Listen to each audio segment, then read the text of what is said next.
I'm E.G. Marshall. Do you believe in monsters? They exist, you know. The Irish giant in the Museum of Trinity College, Dublin.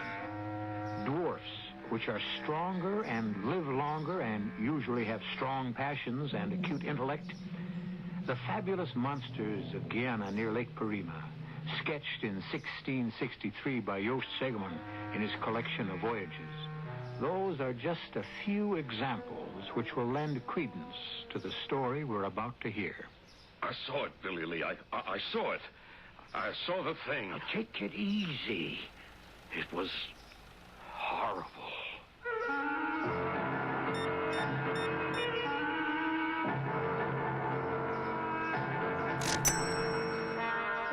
Our mystery drama, The Horror of Dead Lake, was written especially for the Mystery Theater by Roy Windsor and stars William Prince and Gordon Gould.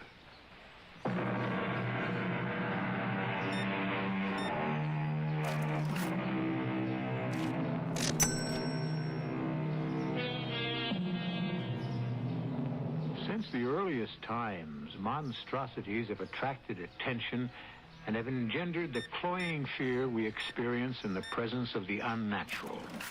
The Loch Ness Monster, for example. Is it fact or fiction? The search for it still goes on. Cyclops? The monster with one eye? Oh, there undoubtedly was such a creature because there still are. Really.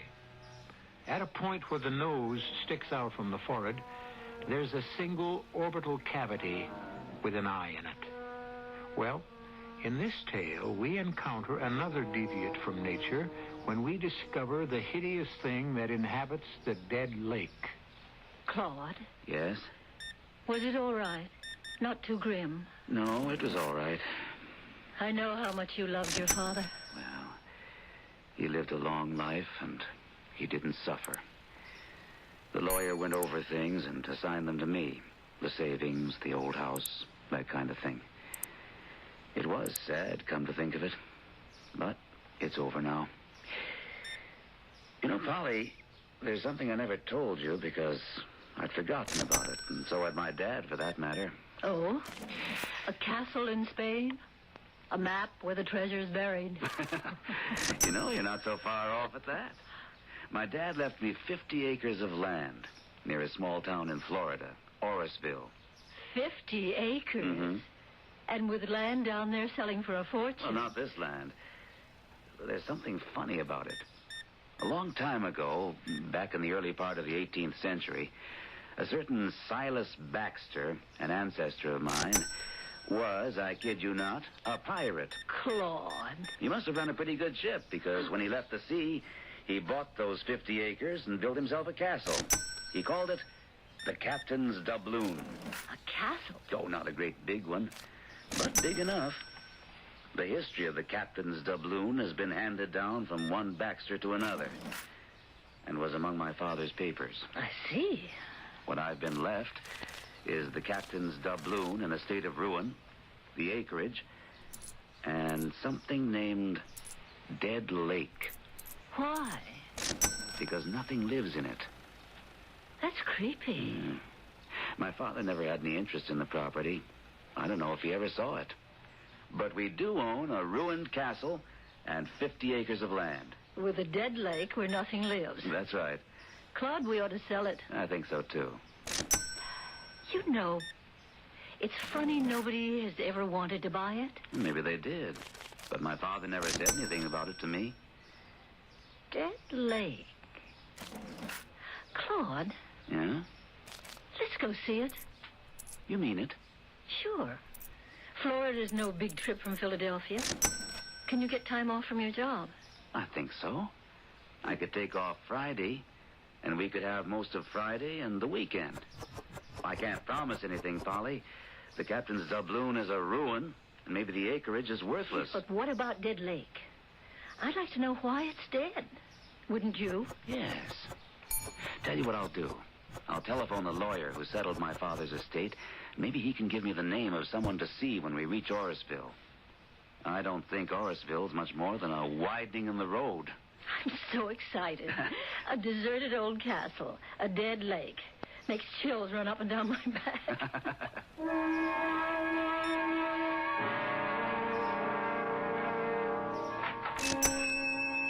Well, Professor Micah, and how are you, sir?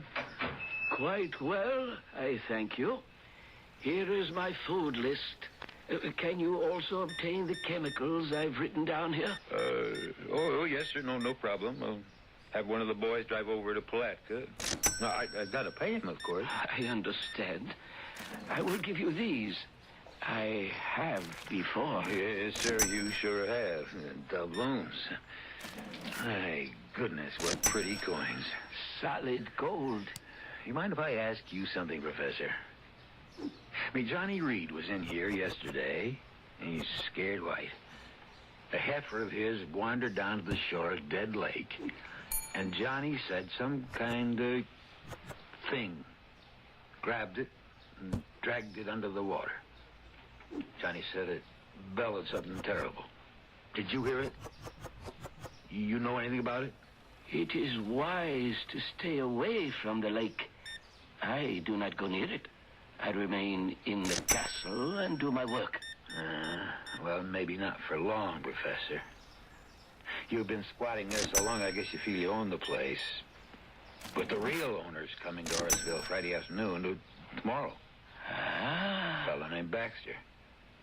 Same as Captain Silas Baxter, who stole all them doubloons from the Spanish. Like these you just gave me. I have found a few. Where you go if Baxter tells you to get out? I would have no choice. I would leave. He will discover that the property is worthless.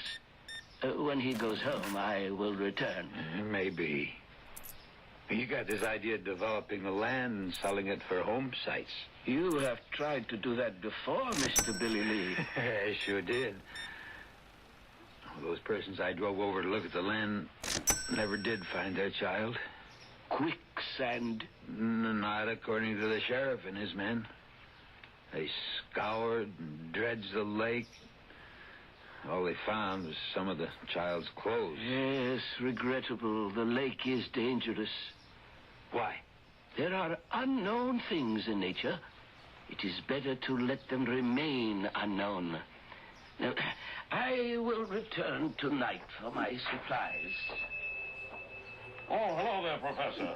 Good morning. I tell you, Billy Lee, he gives me the creeps. He may be gone soon, Johnny. Yeah? How come? New owner's arriving tomorrow. Named Baxter. I can't say I'll be sorry to see Professor Micah go. He's in league with the devil. You remember that parrot? Oh, I sure do. Grew to have a wingspan of 10 feet. Vicious thing. I remember we all went out and gunned it down. A horrible thing. Where did it come from? His experiments? That was just an ordinary little old parrot, no bigger than a crow. You saw what it became. Micah did that. He's always experimenting with something. Look here. More doubloons. Wonder how many he's got. Just a few, he says. Old Silas Baxter's supposed to have had thousands of them. But even if that old room's full of them, I wouldn't go near it with an army. You gotten over your scare? No, and I never will. That was the awfulest thing I ever saw, that poor heifer being pulled under the water by some thing. Now, what did it look like? What I saw of it was a kind of red color, round and fat, and it had horns kind of sticking out in front like feelers. There ain't no such thing, Johnny. Back up on that, Billy Lee. I saw the thing. You say the new owner's showing up tomorrow? That's right. Him and his wife. Staying in one of my rooms upstairs. You taking them over to their property? Well, I expect so. Then let me tell you, stay away from the lake and keep them away from it, too.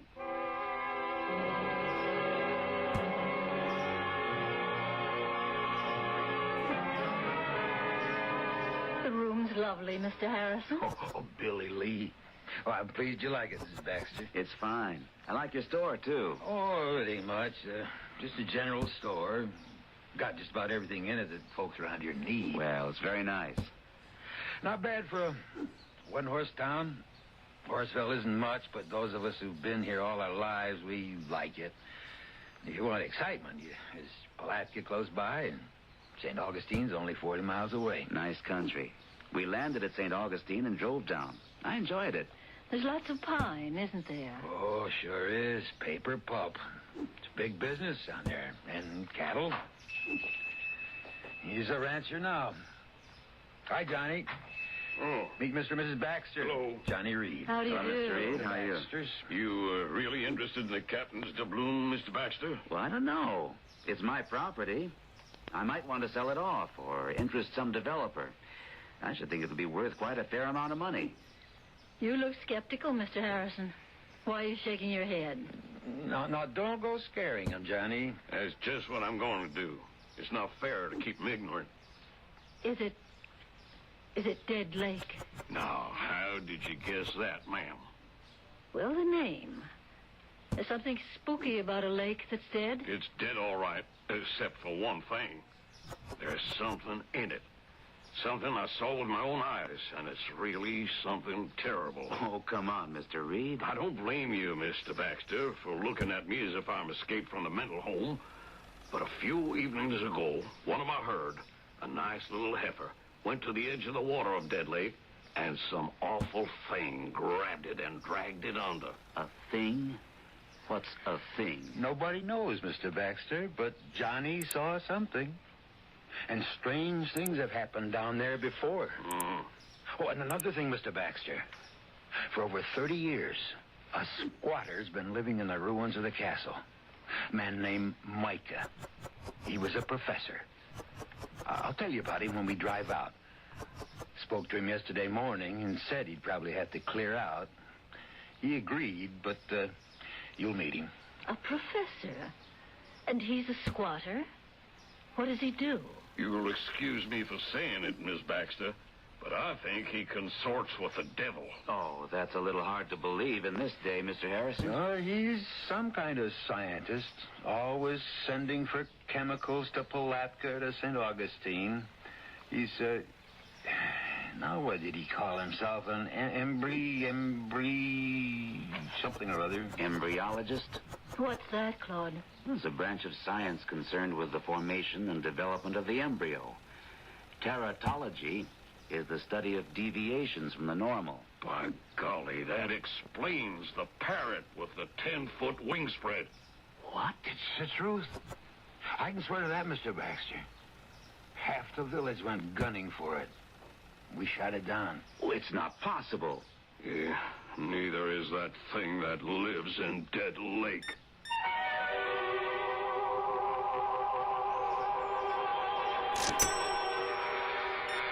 What do we know about what exists at the bottom of the oceans? What prehistoric creatures live there, concealed from our sight and knowledge? Monsters? Probably. There still are phenomena which we have not fathomed. What is that thing at the bottom of Dead Lake? We will encounter it when I return with Act 2.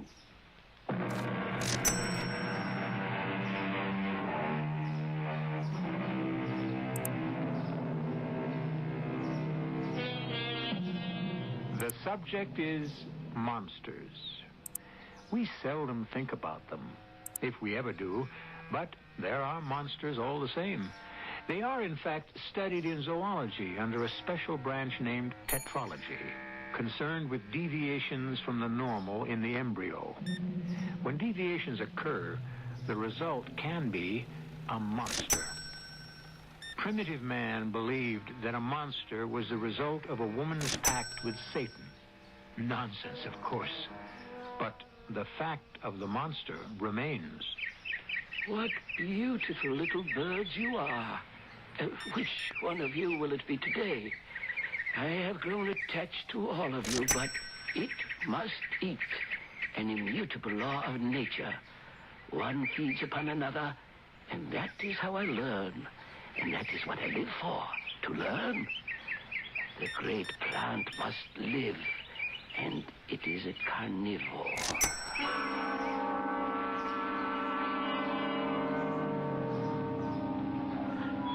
Claude. Ruin is right.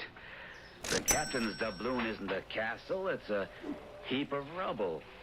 One turret sort of standing, the rest caved in. The professor's at home. See, smoke rising from the chimney. Strange smell. Acrid. It's the chemicals. He's always experimenting with something. Have you been here before, Billy Lee? Oh, not to go inside. I've been around the grounds, but like the rest of us in Orisville, I don't feel comfortable here. Well, we've seen it, Polly. Maybe we should forget it and go home. That's what the dog thinks, don't you, Binks? But we've come all the way from Philadelphia, Claude. We ought to meet this professor and see what it's like inside. And ask him about those doubloons he brings to Billy Lee for food. What do you say, Billy Lee? Well, I guess I don't have to say anything. There's the professor now. Afternoon, Professor. Good afternoon. This is Mr. Baxter. That's right. This is Baxter, my dog Binks. How do you do? Yes, a dog. I'm the legal owner of all this property, Professor Micah. I do not question it, Mr. Baxter. And I am an interloper. If you want to put it that way, yes. So, when it's convenient to you... Of course. I will gather my few possessions and leave. You've been here 30 years. Oh, longer than that. It is an isolated place. I do my work here, my experiments. Like that monster parrot? I told him about that, Professor. You remember how some of us in the village had to gun it down? Yes, I have not forgotten. A pity. Well, I don't know about that. I mean, killing sheep and almost dragging off a child. The destruction of a master's scientific achievement, a phenomenon, proof that experiments in tetralogy can produce new breeds of animals that could change the face of the earth. I wonder if we might see the inside of the castle.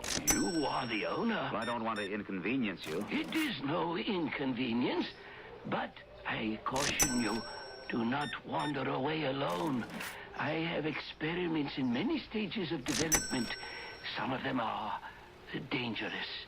A Venus flytrap is one of them. Oh, I know about them. They eat flies. Interesting little plants. Carnivorous. Follow me. It would be wise not to bring the dog. I'll take him back to the car, Polly. No, let me. No, come on, Binks. Hey, you folks get your fill of the castle. And I'll be outside. Come on. Come on, Binks.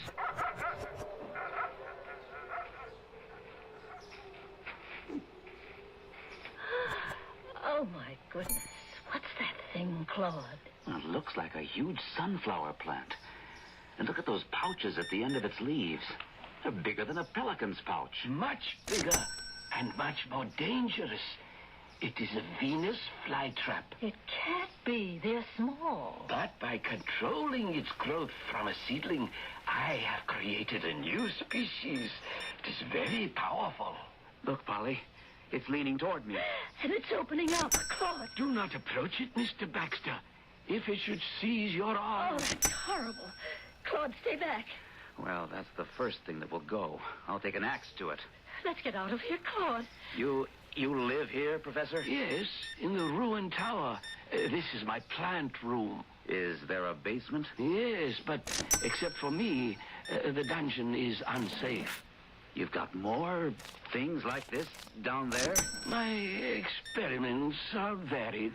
Professor, please clear out as soon as you can and destroy these experiments of yours. That's Binks. Claude, that's Binks. He sounds like he's being killed.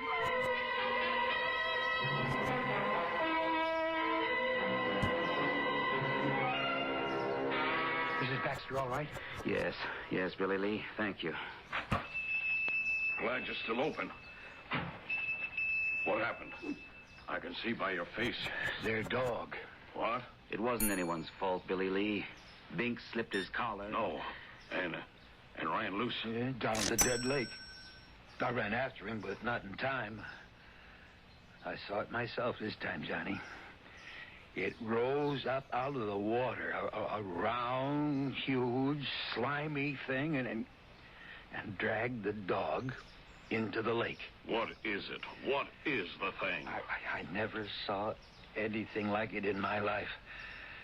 I don't know what it is, but it's probably one of Micah's experiments. We went there this afternoon. My wife and I went into Micah's room in the castle. And, Johnny, it made my hair stand on end.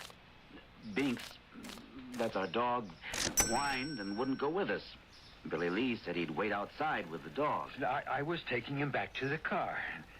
He fought the leash so hard, he slipped his collar, and he flew toward Dead Lake.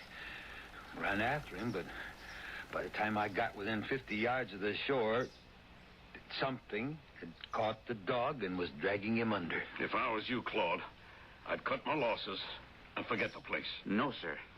I'm going to get rid of Micah and find out just what makes Dead Lake dead. There's something in it. You caught a glimpse of it. So did Billy Lee. A big, fat, slimy thing with horns. Now, what is it? I know a man who might know. A friend who's a zoologist at the University of Pennsylvania. I've telephoned him for help. He'll be here late tomorrow. Then we're going out and solve this filthy, hideous mystery. Now that you've met Dr. Petty, let's hear what he has to say. You're on, Joe. I see everyone's well armed. Well, there's something in Dead Lake, Dr. Petty. And if we catch sight of it, we're going to blow it to bits. Binks was my dog. I'm going along. I'm not afraid, and I can handle a gun. Well, all right. My plan, for what it's worth, Joe, is for all of us to go out there now. It's 5 o'clock. We ought to get there in half an hour. Then you and I will go inside and find out if Professor Micah has cleared out. Mm-hmm. If he hasn't, I'll throw him out. Then we'll destroy that awful plant. Once Micah's gone, all of us will explore that dungeon. Maybe that's where he's got the thing. You got any idea of what it might be? You described it as about 6 feet long, fat and slimy, with horns. Colored, a reddish kind of color. You know what it makes me think of? A giant snail. But they don't eat flesh, Johnny. Could it be a giant slug? I don't think so. I don't like to speculate, Claude, but since you telephoned me yesterday, I've been doing some research, although I don't believe all this. It's true, Dr. Petty. As a scientist, it's hard for me to believe, but I accept what you've told me. Why, Joe? What do you think it could be? A member of the Hirudinai, which is a branch of the chitopod worms. What? It's a worm? No, Johnny, but it could be a monster leech. One of those things that attaches itself to the skin. Yes. In Egypt and in the Near East, there's an aquatic leech that lives in streams and ponds and does extensive damage to horses and other baggage animals. Leeches? You make my skin crawl, Joe. Well, they've been used extensively in medicine. In 1832, France alone imported over 50 million of them for bloodletting. And you think that's what the thing is that's in Dead Lake? It's hard to say, Billy Lee, but you've described the leech. The red-colored body, bloated appearance, slimy look. Of course, the thought of a leech 5 or 6 feet long boggles my mind. I simply can't imagine it. But if that's what the thing is, it could kill anything. And once those enormous suckers have attached themselves to any blood animal, the animal would be dead in minutes. Well, let's get started. Yeah, we'll take my pickup, Chuck. We've got an arsenal. And dynamite. Dynamite? Sure. If we don't see the leech, maybe we can find where it lives. And that's when I blow up his cave. People around here have a score to settle with that monster.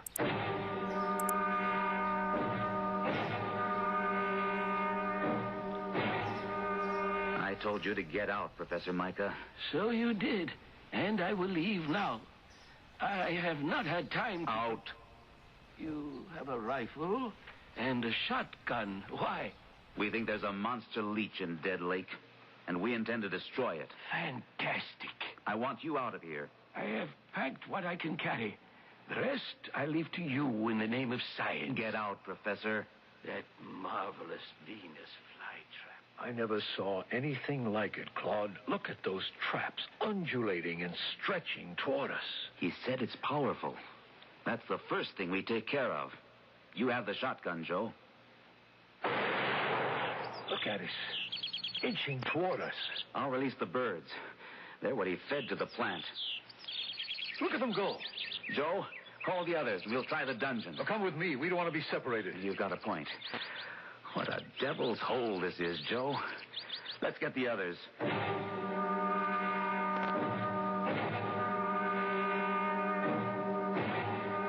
I brought the axe.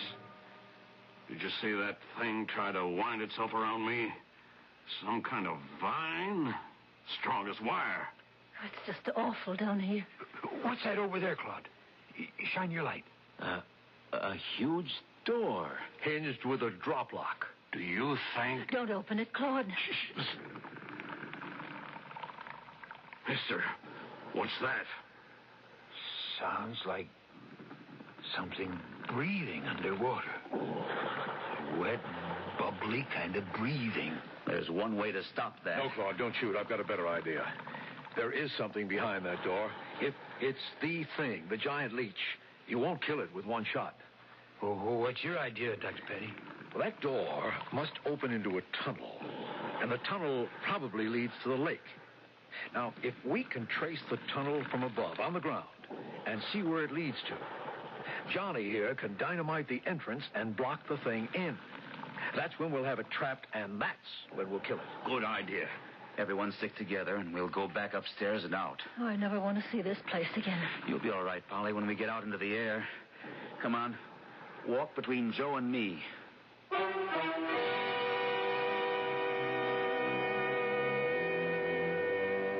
Is it possible?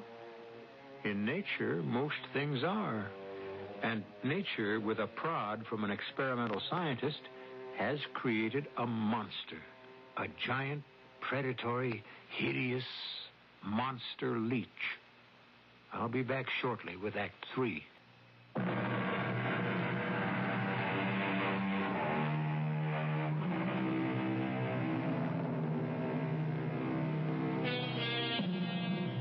Have you ever had a leech attach itself to your skin? It happens not infrequently in many freshwater lakes. They are small and they can be flipped off with the finger. But the experience makes one shudder. Imagine the horror, then, of speculating that what Professor Micah has bred, the thing that has made the dead lake dead, is a gargantuan leech. I'll get the dynamite. Hand me the rifle, Billy Lee. Sure. I'll grab the shotgun. Oh, and here's the other one for you, Dr. Petty. Right. Joe, let me carry it for Johnny. I'd appreciate it if you'd stay with Polly. I'm all right, Claude. It was just being in that filthy basement. No way, Polly. You're going to stay by the truck and Joe. Claude? No, absolutely not. I mean it, Polly. I think he's right, Mrs. Baxter. I tell you what. Why don't you swing the truck around and turn on the lights and shine them on the north side of the castle? The locked basement door's on that side. Give us some light down to the shore, too. All right, Polly. Come on, hop in. But Claude... No, please don't argue. You stay with Joe. Ready, Johnny? I'll lead the way. Keep your guns up. I'll be ready for anything. Joe, I feel sick. If the thing is what you think it is. Yeah, me too. Let me get the truck turned around. Black as a tunnel. I'll switch on the lights. I see them. Claude and the others. The car lights do run down to Dead Lake. Isn't that an awful name for it? It's dead, all right, if there's a giant leech in it. Joe, look. What? It's the professor. Now, what the He's devil... returning to the castle, not through the front, but through the north side of it. I wonder what he's up to. He's disappeared now. Must be another entrance to the place. If Johnny does blow up the tunnel and the professor's in that basement... Claude ordered him out. I know that. All the same, he is a human being, and... I don't think he's a human being at all.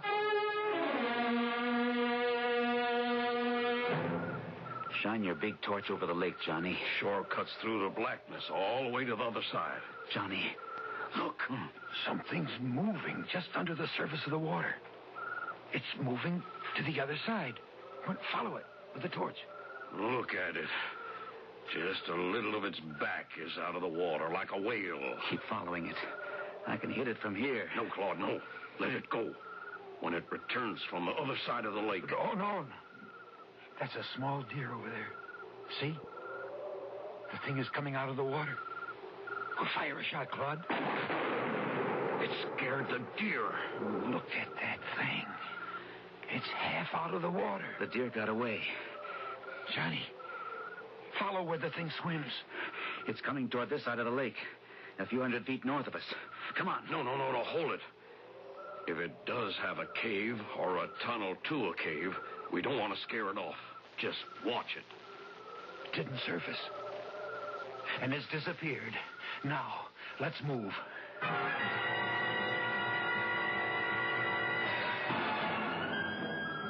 All set, Johnny? Yeah. Here goes. Claude, run that torch along from where Johnny blew the entrance, back toward the castle. That's it. Look. Yeah. The force of the explosion in the tunnel lifted the ground above the tunnel, and now we can see its path. It does go to the castle. It goes to that barred door in the basement. We've got the thing trapped. Maybe it's dead. That was a terrific blast. But we got to make sure, Claude. There's only one way to do that. We have to open that big barred door.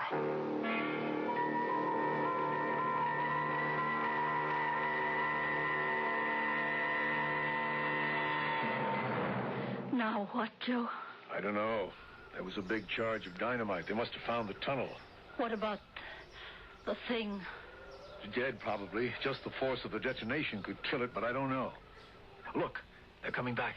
Maybe they'll tell us what happened. There, that got their attention. Is it dead? Claude? Is it dead? I don't know. We hope the explosion caved in on the thing and killed it. But we don't know. And there's only one way to find out. We have to go back into the castle. Oh, no. We have to, Polly. You saw it? Enough of it, Joe. It's a leech, all right. A monster leech. How big, Claude? At least 6 feet long, round as a hippo, and reddish in color. When it came out of the water, it writhed like a snake, and its blood-sucking cups, or whatever you want to call them, were bigger than $50. It's the most revolting creature I've ever seen. How in heaven's name did it ever come about? Experimental breeding and crossbreeding. Professor Micah developed gigantism in some strain of leech until he achieved one with monster size. Well, why would he want to do something like that?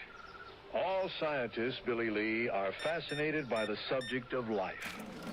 How it can be controlled and developed. He's in there, Claude. In the castle. Micah? That's right. The headlights from the truck picked him out just as he disappeared through some of those big stones on the north side. Well, then, we may have killed him. The blast. If that blast blew open that hinged door... Come on. Let's see where he went in. We'll follow him. Leave the dynamite detonating box here, Johnny. Grab this shotgun. You told him to get out, Claude. Why would he want to come back? Joe, I'm afraid. You stay here with me. There's nothing we can do to help. But if something should happen to Claude, and it was my idea to come down here, he didn't want to. And now if something should happen...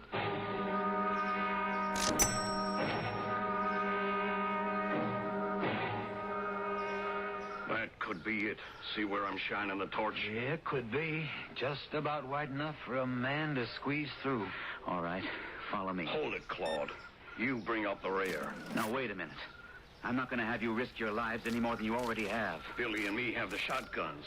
Much more effective close range. You bring up the rear with your rifle. Right, Billy Lee? Right.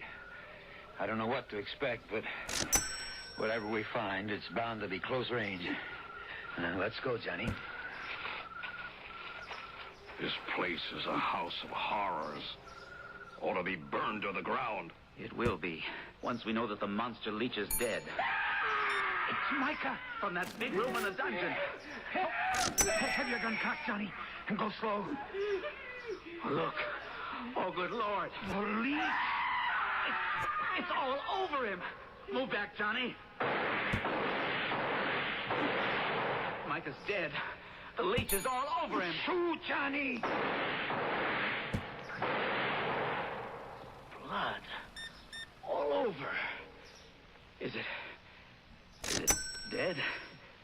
hear it, Claude. Some of the suckers are still working away. We have to get Micah out from under. He's dead, Claude. Let's get out of here. We can come back when it's daylight. Get Micah and hack that thing to pieces.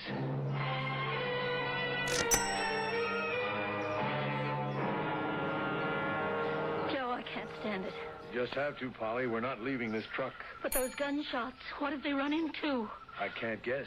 You can, but you won't. What if that blast of dynamite blew out that hinge door? If the thing wasn't killed in the tunnel? Hold it. They're coming out of the front of the castle. You see the flashlights? They're safe. Oh, Joe, they're safe.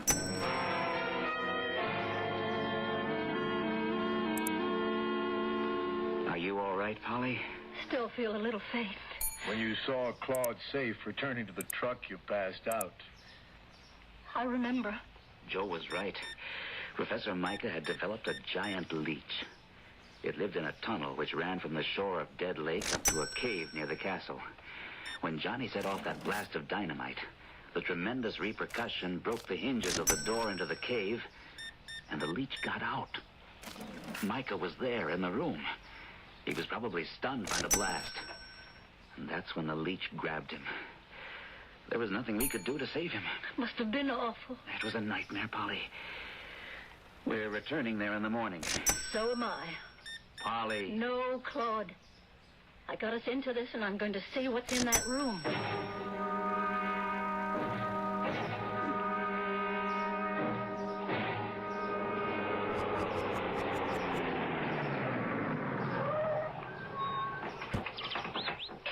Listen to the birds. Life has kind of returned to the captain's doubloon. I don't feel much like going down into that basement again. And I'm not sure it's safe for Miss Baxter. Don't you worry about me, Johnny. Now that I know the monster leech is dead, I'm not afraid. All right. But let's go in through the front. Have we got everything? Lights, ropes? And my shotgun, just in case. And camera. Watch your footing, Polly. And when we go down into the dungeon, stay between us. Let me lead, Claude. I've got the gun. There it is. Oh, Claude. Poor old Micah's under that thing. Aim that big light right at it, Johnny. It's incredible. It's 6 feet long and 4 feet thick. Micah let out one scream, and then he was dead. Partly fright, maybe. Keep the light trained on him, Johnny. We'll try to pull him free. Let me take a few pictures first. No one's going to believe this horror. Claude, what about Professor Micah? What happens to him now? We give him a decent burial. And Joe wants to find out, if he can, why Micah did all this.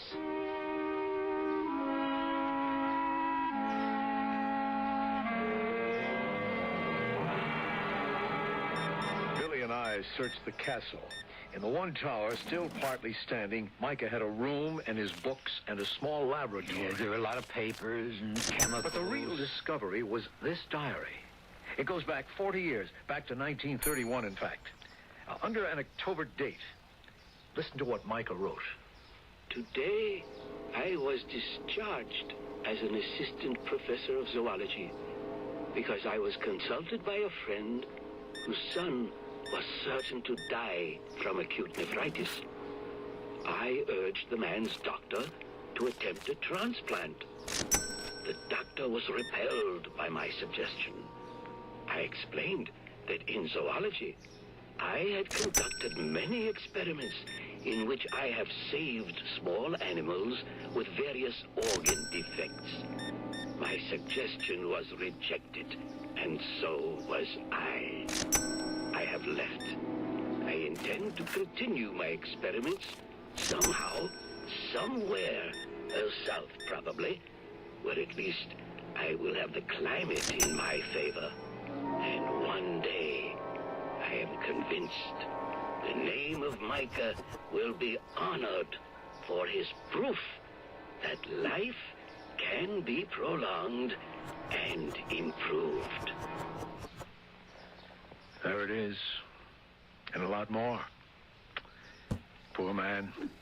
He wasn't really mad. He just felt rejected.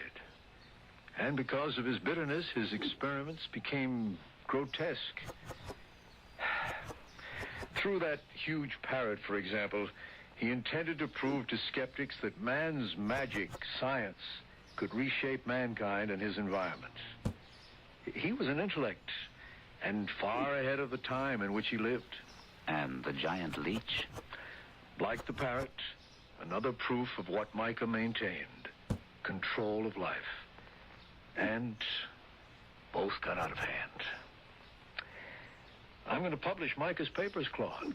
And I'm going to burn the captain's doubloon to the ground, make that land habitable again, and stock Dead Lake with fish. That horror is gone. Nature, with a little help from me, will restore it.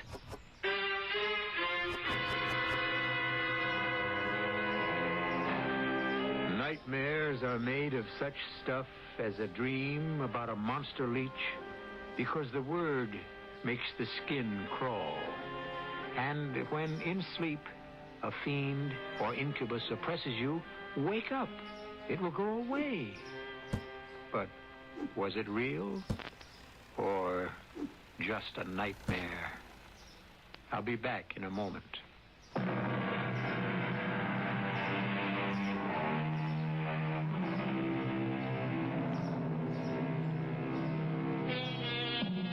It is foolish, I think, to dismiss anything. Was it conceivable years back to imagine men walking on the moon? Is the notion of a huge killer shark unimaginable?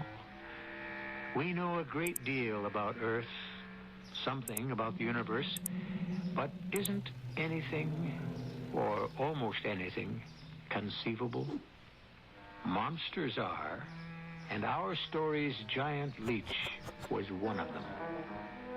Our cast included William Prince, Gordon Gould, Ann Shepard, George Petrie, and Gil Mack. The entire production was under the direction of Hyman Brown.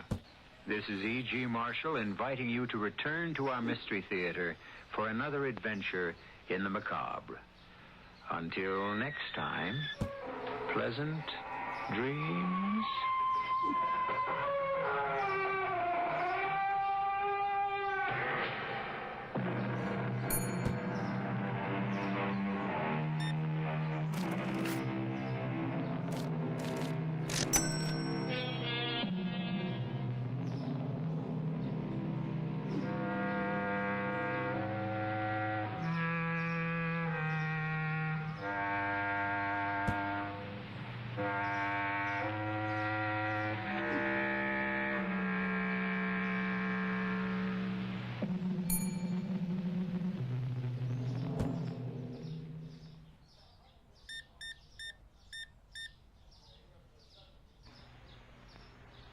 The CBS Radio Mystery Theater presents...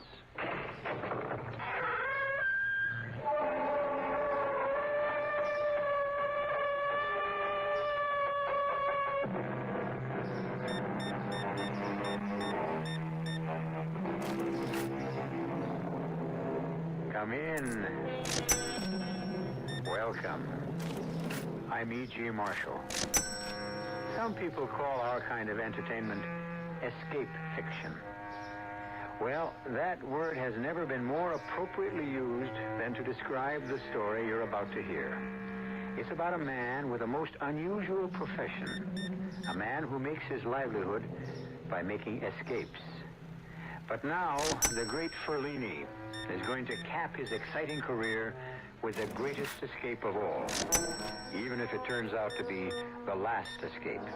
And if you think Houdini took great chances, wait until you hear what the great Ferlini has in mind. That's right. I'm going inside that box in a bathing suit, and they're going to dump me right into the middle of the lake. Joe, but that's crazy. It's too dangerous. What you mean is I'm too old for it, huh? But I'll show you, baby. I'm not too old for the trick. Or for you.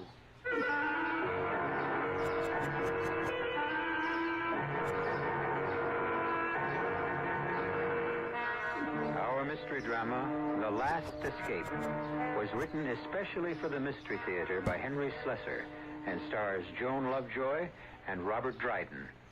It is sponsored in part by Anheuser-Busch Incorporated, Brewers of Budweiser, and Buick Motor Division. I'll be back shortly with Act One. When you buy a mid-sized car, you expect certain things from it.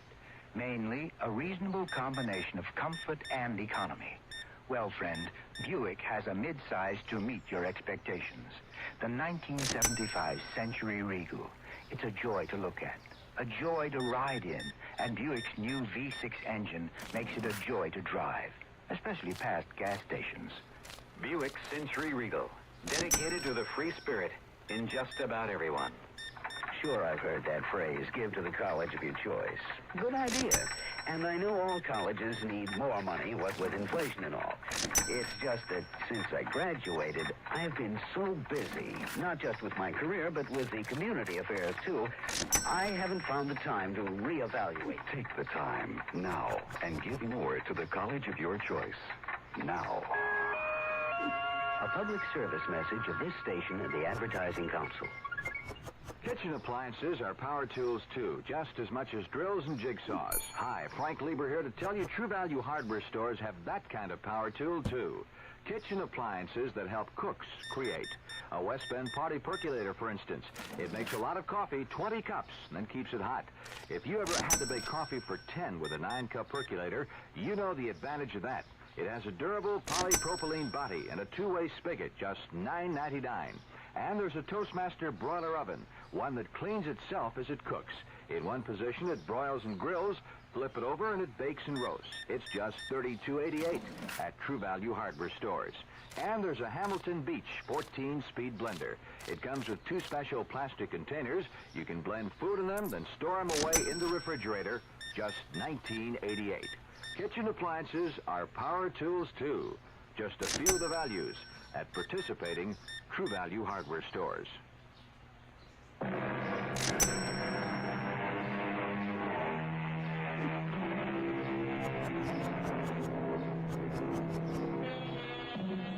We're in the glamorous Tropicana Supper Club.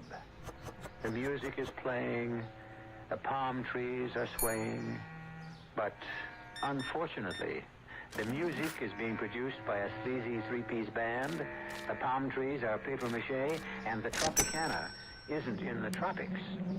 It's New Jersey. If there is any glamour here, it's the glamour of illusion. And that's what the customers have come to see. Ladies and gentlemen, here's what you've all been waiting for. Direct from command performances in London, Paris, and Rome, the man who defies rope, chains, locks, handcuffs, steel boxes, and prison bars, the one, the only true successor to the immortal Houdini. Here he is, Fellini the Great! Thank you, thank you. Ladies and gentlemen, it's a great pleasure to be here with you this evening.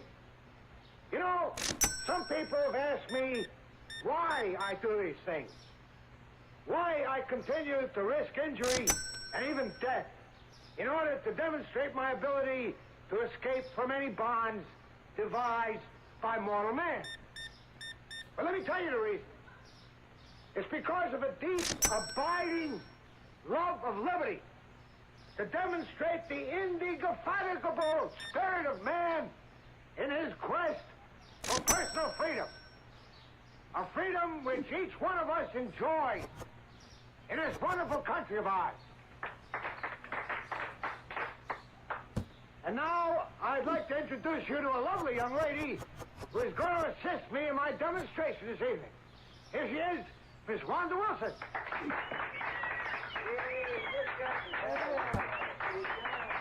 As you can see, Miss Wilson is holding something in her hand. It's a straitjacket designed to restrain the most violent madman. Madness, as you know, often increases the strength of its victim enormously. But this jacket has been created so skillfully that experts will swear that there is no way out of one. The great Houdini, however, once proved that it can be done. And tonight, before your eyes, I am going to attempt to duplicate his astonishing escape. Wanda? Yes, Fellini. Please ask 2 men from the audience to assist us. Yes, Fellini. Well, how about, what about you two gentlemen? Will you help out? Oh, thank you very much. Now, if you two gentlemen will just put the jacket on me. Yeah, that's right. I fold my arms around my torso, and then you secure every strap. Yeah, that's it. Just as tight as you can now. Yeah, that's right. Every single one of them. A little tighter. Tighter. Make sure there's absolutely no way I could get out of it. Thank you, gentlemen. And now, ladies and gentlemen, to spare you a sight of my agonies, Wanda will place a screen in front of me. Here it is, Fellini.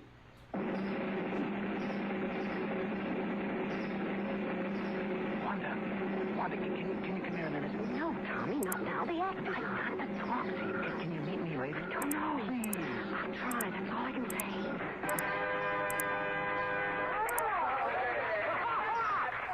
All right, here it is, ladies and gentlemen. And as you can see, now one strap is torn or broken. The straitjacket is in perfect condition, but I am free. I'll tell you one thing about this escape. You don't have to be crazy to try it, but it helps.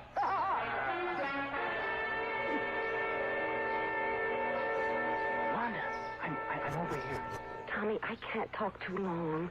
Why'd you come out without a coat? You'll freeze to death. I couldn't very well have put a coat on. Joe would have asked where I was going. Where is he now? In the dressing room. I gotta get back there. He really keeps tabs on you, doesn't he? And you know how he is. What did you want? You know what I wanted. To see you. To see you alone for a change. Oh, Tommy. They really liked your husband tonight, didn't they? Oh, it's that kind of a crowd. They liked you, too. Thanks. I didn't mean it that way. I mean, well, you know what I think of you, Tommy. Your singing, I mean. Is that all you mean? My singing? Tommy, don't. Not here, not in this filthy alley. Where, then? There's no place I can ever see you. No place at all. But it can't be helped. Joe has to know where I am every minute. He goes crazy if he doesn't see me around all the time. Not that he's jealous. He thinks too much of himself to be jealous of me. He just has to know I'm around, admiring him, waiting on him hand and foot. He treats you like a slave. Tommy, I got to go. He's probably foaming at the mouth right this minute. Wanda, please, listen. One kiss. One. All right. Oh, Lord, why does someone like you have to come along now?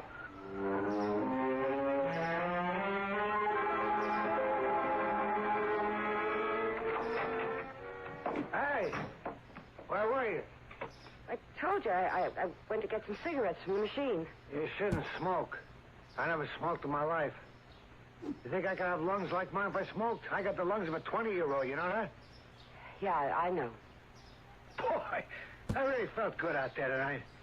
I could have done a steel box bust out tonight. That's how good I felt. Hey, you see that little guy who put me in the straitjacket? Little guy thought he was going to fix me. See how tight he worked the straps? I was there, Joe. The little guys, they're the worst. It's a pleasure to fool them.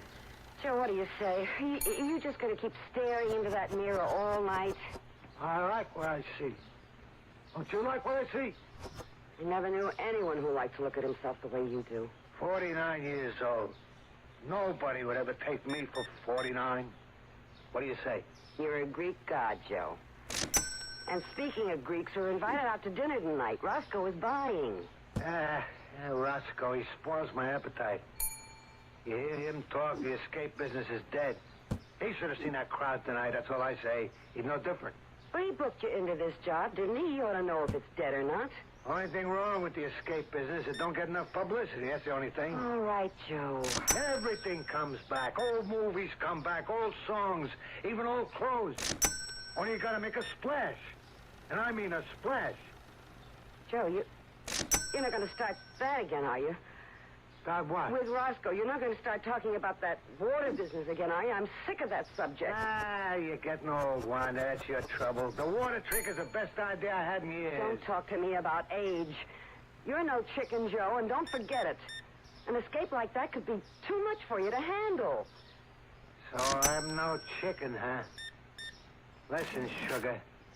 I count 10 new wrinkles on your face since last week. Take a good look in the mirror. Oh, stop it, Joe. Go on, take a look. You're hurting me. Go on, I said. Look at yourself. Stop it. You calling old, huh? I'm younger than you, baby. On account of All right. All right. Let me go. That's right. Turn on the tears. Not everybody thinks I'm old, Joe. Not everybody.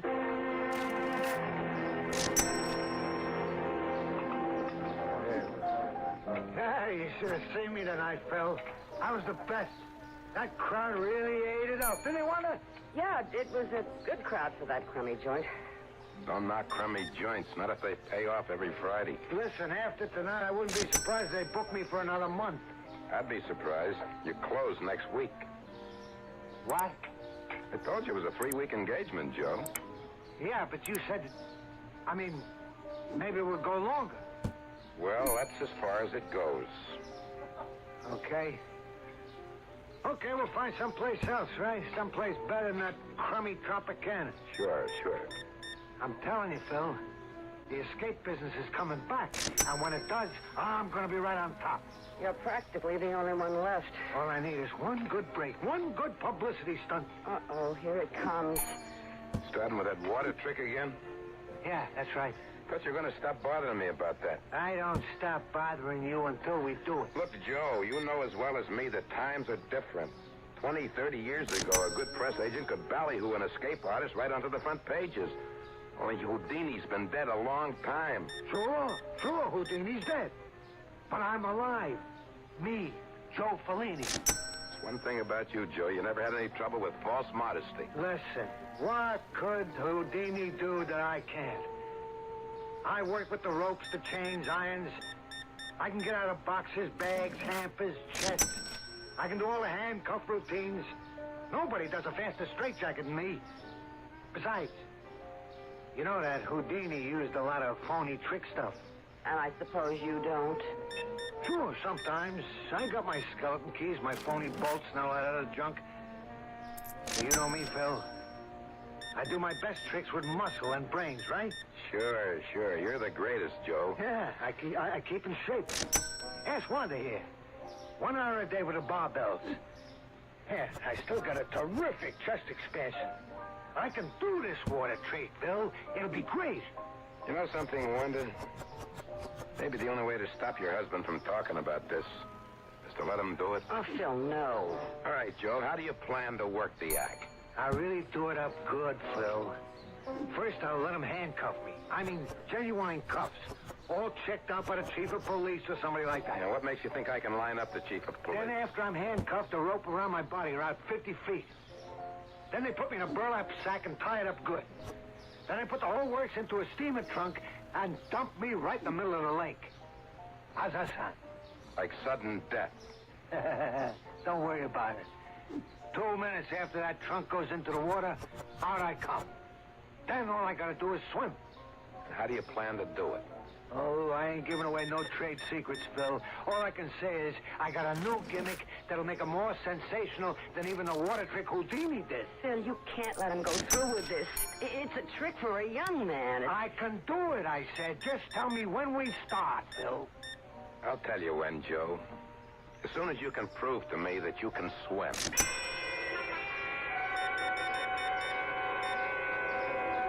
Really a miracle. I never thought you'd be able to get away from that guy, Wanda. Oh, Joe finally went someplace he couldn't take me. Where's that? To a men's gym. He went to swim in their pool. What for? Oh, he's going to do a trick. He calls it the water trick. He gets handcuffed and tied and all that, and they dump him into the lake in a big steamer trunk. Ooh, that sounds pretty dangerous. And the only danger would be Joe getting too winded to swim to the surface. I know he can get out of the cuffs and the ropes and all that, but... It seems to me that if the slightest thing went wrong... Oh, he'll take all the precautions, or we will, rather. We? Well, I help him out with the trick part of it. Oh. Then there is a trick. Part of it's a trick, naturally. But, even tricks go wrong sometimes, don't they? Yeah, they do. Did anything like that ever happen to your husband? Well, yeah, once. He couldn't open the lock on his handcuffs. See, he had a key hidden in the cuff of his trousers, but it slipped out of his hand and fell between the cracks of the floorboard. He wasn't hurt or anything. It was just a wicker basket escape on stage. I see. But if anything like that happened now, I mean, at the bottom of a lake... That would be terrible. It'd be awful. Yeah. It would be really tragic, wouldn't it? I don't want to think about any such thing. I just don't want to think about it. No, of course not, Wanda. At least, we won't think about it tonight.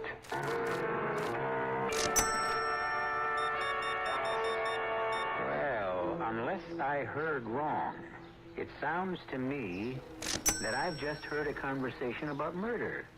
No, the word wasn't spoken. The plans weren't made.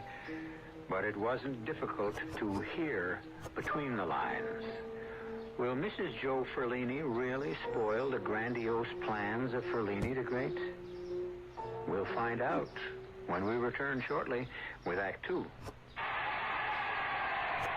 Ladies and gentlemen, this is Ed McMahon. Welcome once again to $1 Million Question. Madam. Yes. What is your name, please? My name is Jones, Geraldine Jones. Geraldine Jones. That is We're correct. about to ask you the $1 Million Question. $1 million? If you're correct, yes, if you're correct, you will win $1 million. Honey, hush. Are you ready? Okay. All right, here's the question. What is the largest selling beer in the entire world? Budweiser. You're right. You just won $1 million. Would you give it to me in Budweiser? Of course. Be sure and watch Flip Wilson. And the name of the special is Flip Wilson, of course. My guests are going to be Peter Sellers, Lily Tomlin, Richard Pryor, and, of course, Flip Wilson. That's Flip Wilson, of course. This Friday night on TV. Sponsored by Budweiser, of course. What more can I say? When you say Budweiser. Of course. You said it all. Anheuser-Busch, St. Louis. When's the last time you enjoyed a really big chocolate bar? A big Three Musketeers bar. A Three Musketeers. Thick milk chocolate outside. Fluffy chocolate whipped inside. Fluffy, not stuffy, so you don't feel full. A big Three Musketeers bar. Three Musketeers. When your mouth waters for chocolate, bite into a Three Musketeers bar. Big chocolate taste that's easy on your tummy. Light, whipped-up chocolate fluffiness inside. Creamy milk chocolate outside. Three Musketeers. They're fluffy, not stuffy, so you don't feel full. Enjoy the big chocolate bar that's fluffy, not stuffy. A big Three Musketeers bar. A big Three Musketeers bar. Three Musketeers.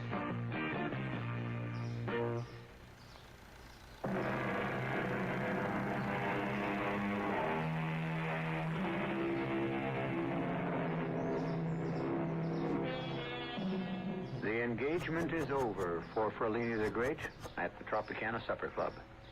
But now Joe Ferlini and his wife have a new address, a small and rather shabby hotel which bears the name of Lakeview, undoubtedly because it's located on the edge of Lake Paradise. This afternoon, Wanda Ferlini is alone and bored, disinterested in her copy of Variety, tired of reading about the success of others. But then... One second. Tommy. Hello, Wanda. Surprised? Well, of course I am. What are you doing here? Isn't it obvious I came to see you? No. Scratch that. For publication, I came to audition for a singing job at the Lake Paradise Inn. Is that the truth? You know what the truth is. Look, can I come in? Oh, yeah, of course. I've already tried to get a job at the inn, nothing doing there. But Ferlini doesn't have to know that, does he? You shouldn't have come here, Tommy. It won't look right. Where is he? Joe? He's at the lake swimming. That's all he's been doing for days now, practicing his swimming. Then he's really going to go through with it, the water trick. Oh, he's coming through with it all right. His agent, Phil Roscoe. Yeah, I know. Well, he's actually getting excited about it. Can you imagine?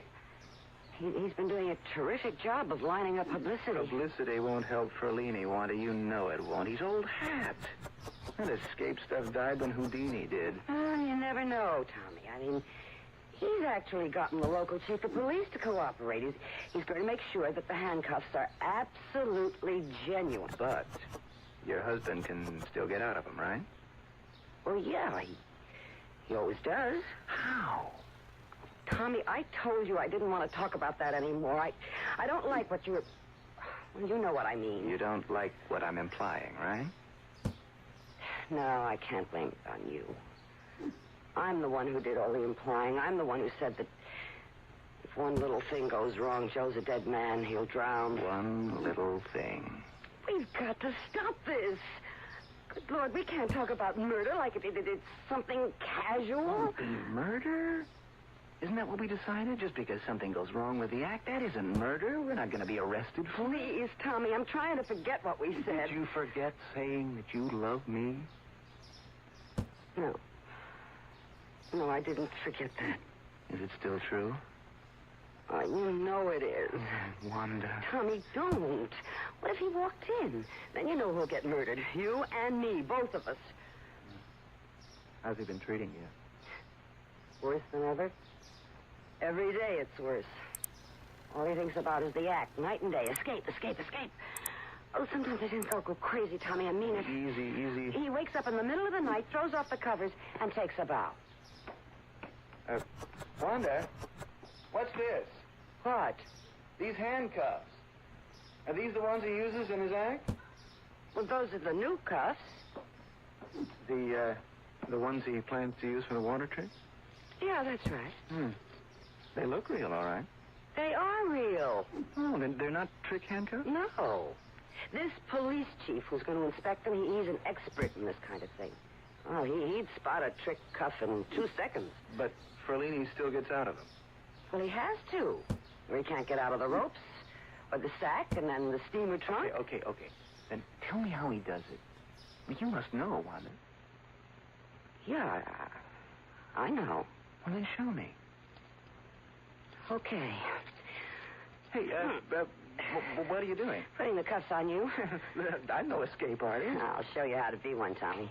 There. Now, see if you can get your hands loose. Well, I can't. It's impossible. That's right. It's impossible. Without this. Oh, a key. Yeah, just this tiny key.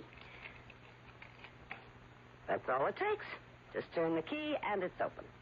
Now, you telling me that he has the key with him when he goes into that lake? Well, of course. There's no other way. I mean, the key is hidden someplace, like in the trunk or the bag, someplace like that. Oh, he can't take the chance with this trick. Every single piece of equipment will be thoroughly checked out by the police. Well, then how will he manage the key? Well, he hasn't told me that yet. Usually he has it sewn into the cuff of his trousers. Uh-huh. And is that what he's going to do now? Well, I just don't know, Tommy. Well, all I know is this. What we talked about still makes sense to me. Very good sense. All you have to do is make sure that Ferlini the Great has the wrong key.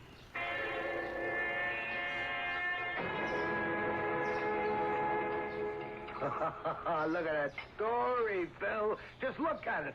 4 big columns all about me. Now, don't get carried away, huh? It's a big story, but a very little paper. Circulation 10,000, maybe. Oh, that don't matter. It's the beginning, just the beginning. When I pull that stunt on Saturday morning, I'll be on all the wire services. You wait and see. I just hope you don't end up in the obituary column. Stop worrying about me. Well, I'd worry a lot less if you'd tell us how you're going to do this trick, Joe. That's what I keep asking him. I've been working for this guy for 18 years, and I know every stunt he pulls. Only this time... This time, I'm doing something different. Something really terrific. Look, will you tell us what it is, Joe? I'm knocking myself out, rounding up the press, getting the police to cooperate. I even got us a motorboat free of charge to take you out in the middle of the lake. Yeah, you're doing a real good job, Phil. I knew you wouldn't let me down. I haven't even told you the best part. I got a big news magazine guy coming out. What? That's right. It's a guy I used to know a long time ago. He works on the show business section. I talked him into coming out. If he likes what he sees, well, who knows? You might get some pretty good national publicity. Hey, Hey, that's great, Phil. That's just terrific. Only I'll tell you this, pal. If I don't learn some details, I'm going to be tempted to call the guy and put him off. I don't want him to come all the way out here just to see a guy get himself drowned. That's not the kind of news I want to see printed. Come on, Joe. Tell us what you're going to do. Okay. Want the scoop? Here's how it goes. The steamer trunk is no problem. You'll have a phony bottom. The canvas bag is no sweat either. That'll be the usual type I use. Pull the thread on top, the whole seam comes open. Yeah, I know about those gimmicks. As for the ropes, that will be pure muscle. I'll just make with the chest and muscle expansion. By the time they load the trunk on a motorboat, I'll be out of the ropes. By the time they're ready to dump me in the lake, I'll be out of the canvas bag. But first you have to get the handcuffs off. Sure. That's the most important part. What's it going to be, the key in your cuff? Well, what's so funny? There ain't gonna be any cuffs. What? You heard me. I figure that's the first thing those smart guys will be looking for. Me having a key hidden. So I'll fool them. Completely. How? I mean, I'll let the cops examine me from head to foot to make sure I'm not hiding a key on me. And instead of pants, I'll wear a bathing suit. Are you nuts? Joe, you've got to have a key. There's no other way to get those handcuffs open. Oh, sure. I'll have it on me. Because you're gonna pass it to me, honey. Me? That's right. Well, how will I do that? And then get away with it? Ah, that's the part I just dreamed up, and it's a beauty. You're my wife, see? You're gonna have to kiss me goodbye before I go into that steamer trunk, right? Yeah? Well, guess what you have in your mouth when you give me that kiss? The key. Yeah, that's right. You'll kiss me bye-bye and pass that key from your mouth to mine. And that way, I'll be able to slip the key into the lock with my teeth. Get it? It's a good gimmick, Joe. It's beautiful, Phil. Beautiful. It can't miss. Yeah, it does make sense. Nobody would think it's strange that I kiss you goodbye. Yeah, the most natural thing in the world, honey. After all, any wife would kiss her husband when she may never see him again. That's it, Joe. Just breathe deep. Get plenty of oxygen into your lungs. You're going to need it. Oh, stop worrying about me, Phil. I feel great. I feel terrific. Hey, how's that crowd out there? It's okay. Maybe 100 people. I didn't count it. Yeah, but that guy's there, isn't he? One from the news magazine? Yeah, he's here, and a couple of other newspaper guys. One of them from New York. Yeah, it's going to work, Phil. I can tell. I'm going to really make it back to the big time. Well, if you're ready, the chief is waiting for you. I'm ready. Chief Wallace, I'd like you to say hello to the great Ferlini. How do, Mr. Ferlini? I sure hope you know what you're doing. Ferlini, this is Mr. Ralph Crimmins, president of the local Chamber of Commerce, Frank Petty of the Lake Paradise Tribune, and you've already met Dave Brooks, our motorboat pilot. Well, let's get started, huh? It's a warm day, and I want to go in for a little dip. Chief Wallace. Yeah. Would you begin by placing the handcuffs on Mr. Ferlini? I certainly will. Now, you've examined these cuffs, Chief, and you're sure they're genuine? Oh, they're genuine, all right. Would you clamp them on, please? All right. There you are, Mr. Ferlini. Now, if you other gentlemen will please tie this rope around the great Ferlini's body. Make as many knots as you wish. Can I lend a hand there, too? I used to be a Boy Scout. Oh, help yourself, Chief. May I please have the canvas bag? Right here. Thank you. Now, as soon as these gentlemen have finished tying up the great Ferlini, we'll put the canvas bag over his head and lower him into the steamer trunk. Don't worry, Wanda. I'm going to be fine. Perhaps you'd like to kiss your husband goodbye, Mrs. Ferlini. From the looks of things, I'd say that would be a very good idea.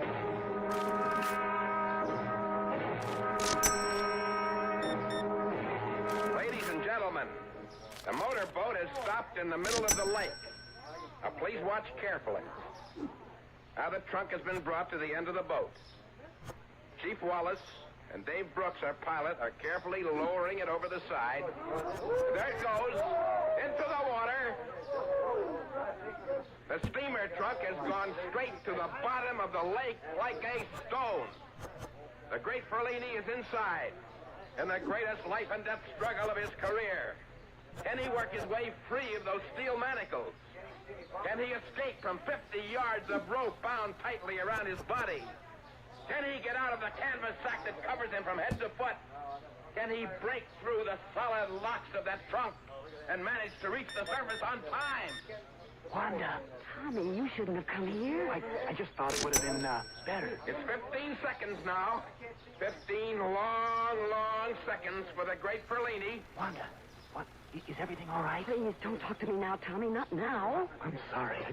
I've missed you so much these past 3 days. I couldn't see you. You know we shouldn't be seen together. Well, I don't see why not. There he is. Everybody knows we're friends. We met at the Tropicana. 30 seconds. The great Ferlini has been underwater, sealed in that trunk for a full 30 seconds, and there's no sign of him. Is he all right? Wanda, I talked to the manager of the inn again. He thinks he may have a spot for me at the show at the end of next God, week. please, Tommy, how can you talk about show business now? Isn't that what this is all about? Show business? Wanda, for God's sake, what's happening out there? I don't know. How should I know? Why doesn't he come up? He said he'd be up in 20 seconds, no more I than that. just don't know, Phil. 45 seconds and he's not up. He's got to be all right. He's got to be. Everything went just the way we planned. Hey, there isn't a sign of him, not a ripple on the water. He's gone. Phil, it didn't work. It didn't work. Not coming up. He's drowned. No. Joe's drowned.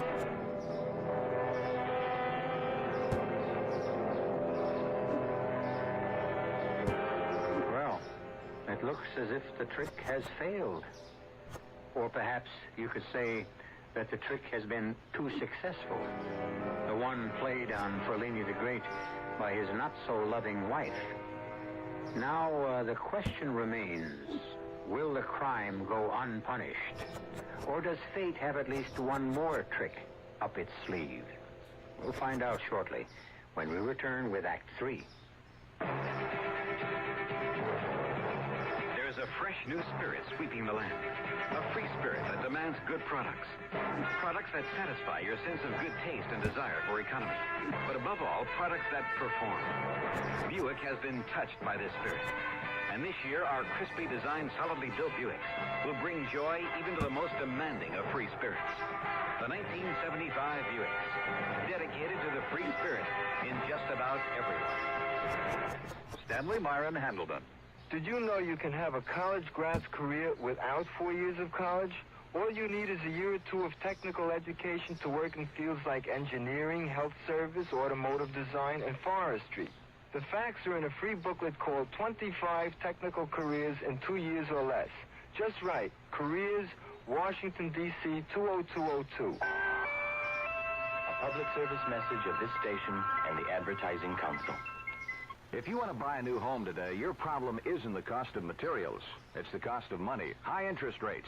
Hi, Frank Lieber here to suggest you do this instead. Visit a True Value Home Center. The huge array of building materials you see there will give you ideas about what you can do yourself to renew parts or all of the home you live in now. The basement, for instance. True Value Home Centers can help you change it from workroom for washing machines to a playroom for people. Paneling to go over cold concrete block walls, in wood grains, colors, and scenic designs.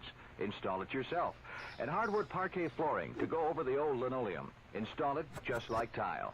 You could even install a bar down there. True Value Home Centers have sinks, countertops, and plumbing fixtures, too. You supply the labor, they supply the materials, and some know-how if you need it.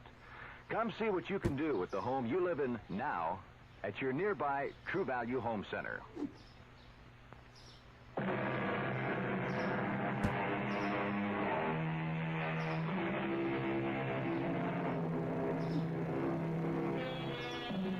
The great Ferlini is dead.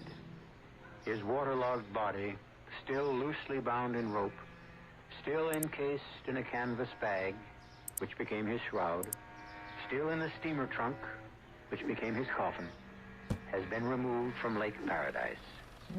Now it's a time of mourning and a time of questions. I'm really sorry to be bothering you folks at a time like this, but In cases like these, we need to produce certain facts for the coroner's office. You understand? Yes, of course, Lieutenant. It's just that there isn't much to say about Joe's death. Things went wrong. That's all there is to it. Well, that's what we'd like to know. What things went wrong, exactly? How can anybody answer that? So many things can go haywire with an act like that. That's the truth, Lieutenant. An escape act is a matter of split-second timing. Everything's got to be done carefully, precisely. If one factor goes badly, well, you saw what happened. I told Joe not to go through with this. He was just too old for such a dangerous stunt. He'd never tried this water trick before? No, never. No. It was Houdini. Houdini did it. Joe always wanted to do something to make him better known than Houdini. Houdini's been gone a long time. Did he still consider him competition? Yeah, that's the way Joe was. Alive or dead. The only thing that mattered was reputation. Fame. Did you try to stop him from this attempt, Mrs. Ferlini? Yes, I did. I did everything I could. I pleaded with him. I begged him. Maybe it was my fault, Lieutenant. Maybe I should have listened to Mrs. Ferlini. But Joe just kept asking me about it till... His reflexes were too slow. That was the real trouble. Well, that makes sense, I guess, Mrs. Ferlini. But it isn't a fact. I still need a rough idea of what might have gone wrong. I guess that means you'll have to tell me how he intended to get out of that steamer trunk. Well, I don't know if we can do that, Lieutenant. You mean you don't know? I mean, it's still a professional secret. The man is dead, Mr. Roscoe. Yeah, but just the same, I mean, well, you don't know the pride people like Joe Ferlini take in their work, in their methods. If I tell you how he did his tricks, it would be kind of a betrayal. Look, I appreciate how you feel, Mr. Roscoe, but I'm not going to publish any expose on the man. I've just got to supply some answers for the record. Well, I just don't see the point of it. It could have been any of a dozen things. Well, just name some. All right. Obviously, he couldn't get the handcuffs off. The key must have dropped out of his mouth. What key? You didn't find a key? We weren't looking for one. Well, there was a key, all right. Wanda passed it to him before he got into the trunk. But his arms were bound to his side. How could he open the cuffs, even with a key? With his teeth. Joe's done that 100 times. But this time, well, he couldn't make it. Well, he searched the trunk. It was empty. It probably fell out of the trunk when they opened it. It's only a tiny key. A fish probably swallowed it by now. I see. And if Ferlini couldn't get out of the cuffs... He couldn't get out of the ropes, or the canvas sack, or the steamer trunk. And then the air began to give out. Oh, Phil, that's enough. Please, that's enough. Yeah, Mrs. Ferlini, okay. I guess that's enough for today. It's pretty obvious what happened, and I guess it'll be obvious to the coroner, too. Death by misadventure.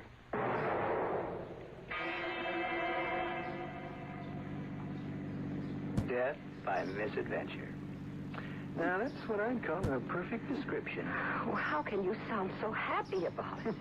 Why should I be unhappy? Tommy, the man is dead. He died a horrible death. Died doing what he wanted to do. What more can a man ask? No, you know the real truth. He died because of me. Because I gave him the kiss of death. No, don't say things like that. But it's true. It's absolutely true. I gave him his final kiss, and I passed the wrong key from my lips to his. You don't have to worry about that. You said the police never found the key to the handcuffs. No, they never found the key.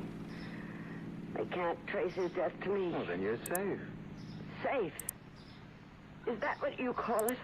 I killed him, Tommy. You paid him back for a lifetime of torture. He was never happier in his whole life. I never saw him so happy. He thought he was going to be so famous. Look, try to stop thinking about it so much. Do you think I slept a wink last night? All I could think about was the way that trunk looked when it slid into the lake with Joe inside of it.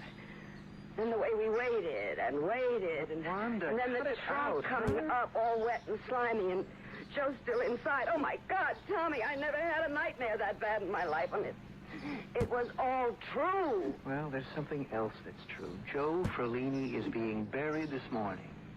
And that means you'll never have to worry about his mistreating you again. Yeah.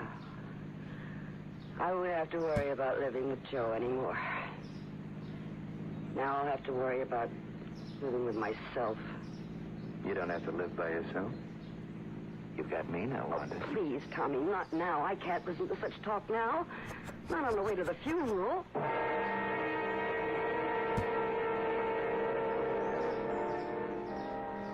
Dear friends, we are gathered here today to consign the mortal remains of Joseph Martin Ferlini to the earth which bore him. Joseph Ferlini was a man of courage and strength, a man who devoted his life to bring pleasure to others. He was, in fact, a man who sacrificed his life to that devotion. He used to say to his audiences, I wish to demonstrate that there is something in the human spirit which cannot be chained. And there is something called the human soul which cannot be kept behind bars. This was Joseph Ferlini, who died performing the work of his life. And who can say... Excuse me, is this the Ferlini funeral? Right. I beg your pardon? I don't mean to interrupt you, Reverend, but this is the Ferlini service, right? Yes, that's true. Well, I'm sorry to break this up, but I'm from the county coroner's office. What's going on? I don't know. Let's go see. Really, I can't imagine what this is all I'm about. afraid the funeral services can't continue. You see, we have orders to attach the body of Joseph Ferlini. Yes, but surely... What's going on here? What's the matter? I'm sorry, ma'am. Are you Mrs. Ferlini? Yes? Why'd you stop the service? I have a court order. Now, the coroner is requesting a further examination of the remains. What? I'm afraid I'll have to open the coffin, Mrs. Ferlini. Open the coffin? You can't mean that. He's going to be buried. You can't open his coffin Come here. on, you can't get away with that. I don't have any choice. Now, there's a caretaker's cottage on the grounds, and we can use that for the examination. Would you gentlemen please pick up the coffin and follow me? Bill, don't let them do it. No, hush, Wanda. It's all right. I'm sure it's just a formality. Please. The sooner we get this over with, the better.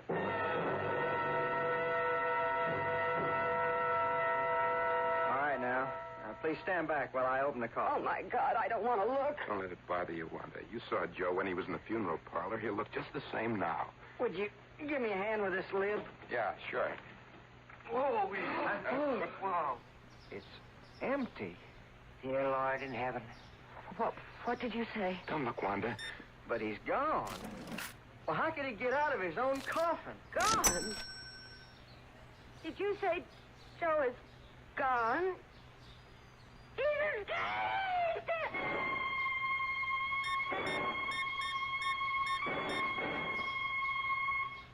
All right, Mr. Roscoe, let's hear the whole story from the beginning. Look, I'm really sorry about this, Lieutenant. It was just something I couldn't help. I mean, a promise is a promise. Yes, and breaking the law is breaking the law. I'm not under arrest, am I? Well, we'll determine that after you tell me the truth. Well, you got to understand the way things are in my profession. Everything is showmanship. Everything. That's what my life has been for the past 30 years. Is that how long Ferlini was your client? Practically. In the early days, everything was different. Ballyhoo, crazy stunts, way out schemes for getting publicity. You know how it is. What about the missing body? Well, it was like a pact that I made with Joe. A pact? Yeah. That's the kind of guy he was. A showman to the end. And I really mean the end. Well, what was the deal? He made me promise him that if anything happened to him, if he died, that I would arrange for one last escape. Something that would make him remembered even longer than Houdini. Are you telling me this was all a cheap publicity stunt?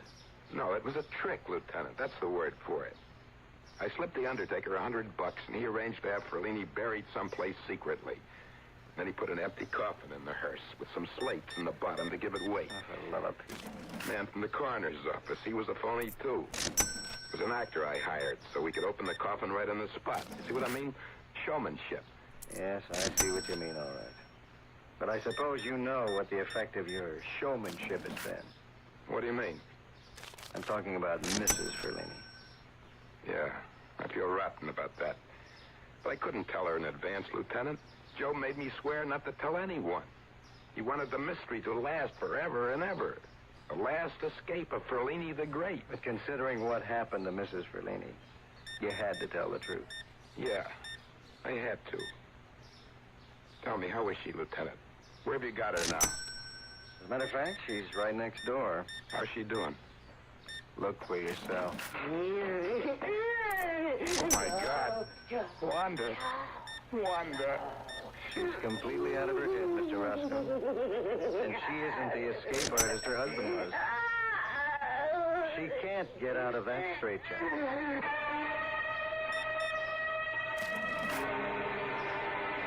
Well, so Wanda Ferlini does go to prison for her crime. But in this case, it's the kind of prison whose bars are created in one's own mind. And it may well be the most cruel and unusual punishment of all. By the way, you may be interested to know that some doctors prefer to call a straitjacket a camisole. I think it's a much more suitable word, especially if it's going to be worn by a lady. I'll be back shortly. Give your hand to a friend. Give your heart to your love. But give your cold contact. The sooner the better. A common cold is a rotten thing. You miss so much. Sneezing, drips, and congestion can drag you down. Then, ask yourself the contact question. 6 or 3 or 1. You'd need 6 cold tablets, 2 every 4 hours, or 3 ounces of Cold's liquid, 1 every 4 hours, or just 1 contact for up to 12 hours continuous relief of those symptoms. That's daytime, then nighttime relief. Both the others have things for aches and fever, and the liquid, something for coughs. Not found in Contact 600 Tiny Time pills. Give your cold to contact. 6 or 3 or 1. Take Contact. Only as directed.